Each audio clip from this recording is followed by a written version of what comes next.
Treasurer for the Hillsborough County Young Democrats. Welcome to our YouTube channel. This is our second video. I'm here with Conor Darken. Hi. And we're here to discuss the need for more governmental and civic engagement classes in Hillsborough County. Next off, let's talk about the school board. Mm-hmm. Most people don't know that school board members are actually elected. Yes. If you go up to most students, they probably have no clue who those Yes. people are.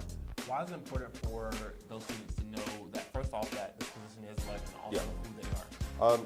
School board members don't have power over everything, especially in Florida, because the legislature and the executive branch, like the education commissioner and the education board, have made sure of that. But they do have some power, especially over the bell times, some of the education curriculum, some of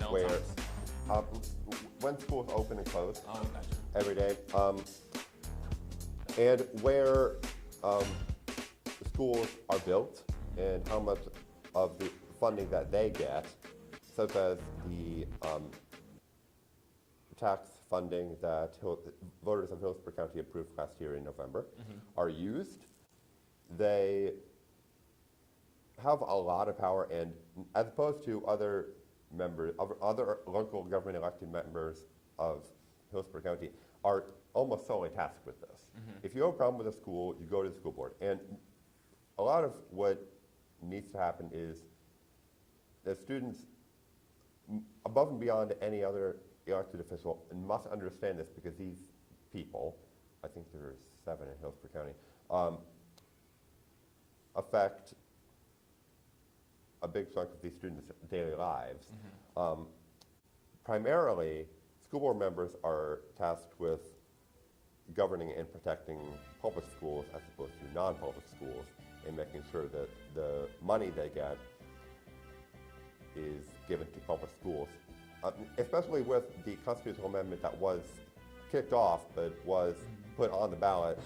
I believe it was Amendment 6 that would have created some form of alternative school board government for non-public schools. Is your position behind the article is that these classes need to be taught in public and private, or Yes. just Yes. public? Yes. I believe that nobody is exempt from the law, and especially those in non-public schools have to understand why these non-public schools exist, the benefits of them, the risks of them. We need to understand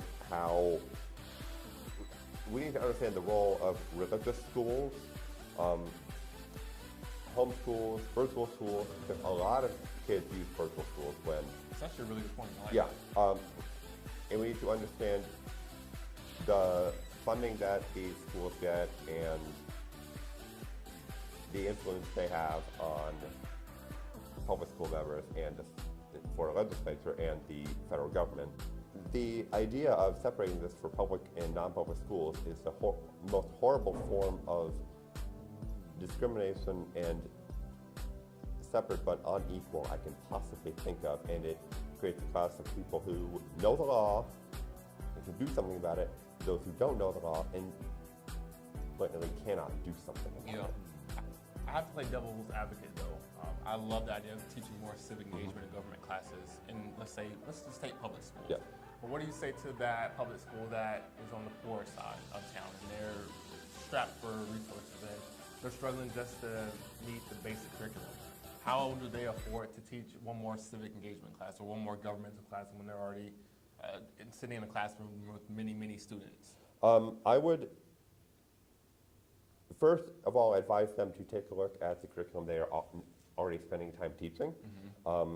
If you are, with all respect to math teachers, if you're spending a lot of time on geometry, then that's not something that a ton of people have a lot of appreciation for or use a ton of in their life. Outside of academia? Yeah. I can see that. The math teacher would probably think otherwise, but well, I think you're thinking like holistically from like a practical standpoint. Practically, they could use the government and civic class really for the rest of their life. Yes. Because they're in some way going to be affected by bill creation on the federal and the state level, things like that. So let's talk about like your personal experience. Growing up, what age did you become interested in politics? And also, was that taught in the classroom, or was this outside of the classroom? It was taught in the classroom. What age? How old were you? I don't remember exactly, but around age 10, I was very interested in history. Okay. And then that transformed into what's going on today. I basically was just reading the newspaper and watching TV. I have only vague memories of Bill Clinton getting impeached. I remember hearing TV about it, but I didn't really understand what was going on. Yeah. Maybe. But you don't remember having that many formal government classes we or had civic? we had formal classes. We had elections in class, mock elections for Oh, that's the interesting. presidential candidates. And this was when you were 10? It was 13. Gotcha.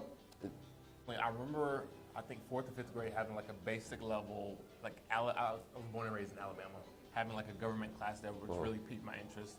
And then in high school, I had a teacher that I think technically she was a history teacher, but she sat us down and she was like, it's so important to know things outside of history. History is very important, but you need to know basic things of how bills are people and how politics work and all the political parties. And that was like my first interest into like politics per se. This was high school. So shout out to Miss East from Opelika High School for doing that. But that definitely really piqued my interest into this role. So maybe if there are more teachers like that, that even though it's not in the standard curriculum, they go out of their way to kind of go up above and beyond. Some do, but many do not because, quite frankly, they're not paid enough to. Yeah, they're just doing like that. Yeah. Well, hey, Conor, thank you so much. You're very welcome. Very, very fruitful conversation. And as a reminder for you guys, we have municipal elections. Not to cut that out. Just as a reminder, we have municipal elections on March 5th, 2019. We're voting for mayor and for city council. So please be informed with the supervisor of elections to be informed. And for a number of Tampa Charter amendments. Exactly. There are 18. So definitely, as I always say, stay woke. Also, our Instagram name and social media is on the screen right now, so feel free to follow us and definitely comment below if you like this setup. Definitely let us know. Thank you guys so much for watching. Anything else? No. Peace.